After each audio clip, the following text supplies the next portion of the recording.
Hey guys, so Desiree went through a few of her pre-show rituals and I'm gonna do the same. So I have now done my makeup for stage, so I am almost ready to go.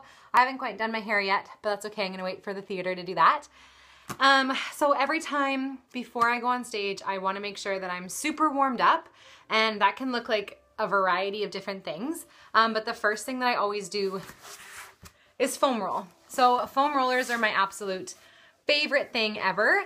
I work at Live Fit Studio, which is part of the BackFit Clinic, and we are in love with foam rollers. Every single client that we get, we use foam rollers for because it's such an amazing tool to open up the body, stimulate blood flow, get new nutrients to pump through the muscles, increase that kind of good nutrient flush and that toxicity out. So I'm gonna show you a few of my favorite foam rolling exercises.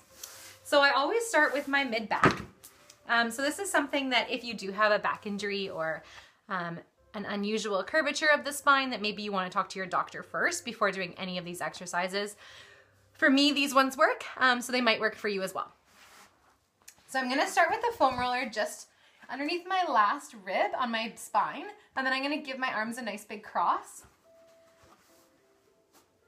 My feet are planted about hip width apart. And I'm gonna press my hips up into the sky to lift my glutes off of the ground. And then just roll through, opening up my mid-back.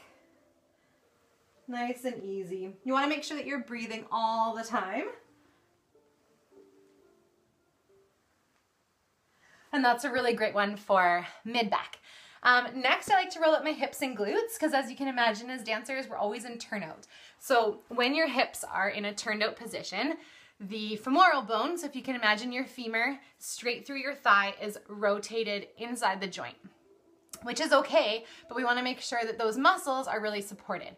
So your turnout muscles, being your abductors, your gluteus medius, and your adductors, are all working so hard to keep your legs turned out. Lucky for me, I dance most of the time modern, so I'm in parallel a lot of the time. Thanks, Broken Rhythms. But when you're in turnout, it can really kind of hurt in the glute area. So I'm gonna show you just a really awesome stretch and foam roll that you can do for that. So you're gonna sit on the roller. I'll back up so you can see me. If Desiree was here, she'd probably roll off the roller because that's what she typically does. She's amazing. I love her. Okay, so we're gonna cross the leg. So my right ankle is on my left knee, and then I'm gonna drop my right knee down towards the floor. So I'm on a slight little angle. I'm just gonna roll through my hip. So you're really rolling through that glute and hip area, and sometimes it doesn't feel super awesome because it's really tight. So basically what we're doing is breaking down the fascia.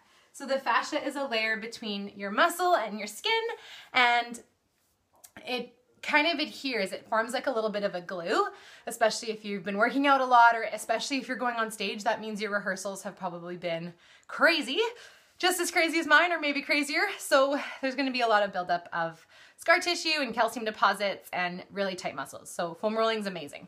Next, we're going to do our calves. So all dancers have tight calves. That's what I've come to realize. I thought it was just me. So the roller is going to go underneath your calf muscle. You want to make sure your feet aren't flexed or pointed. They're just neutral. If you flex your feet, then you're, of course, going to be flexing your muscle. Same if you point your feet. So you want to keep your calves really relaxed. You're going to be on your hands just underneath your shoulders. Lift the hips up. And then you're just rolling through that calf muscle.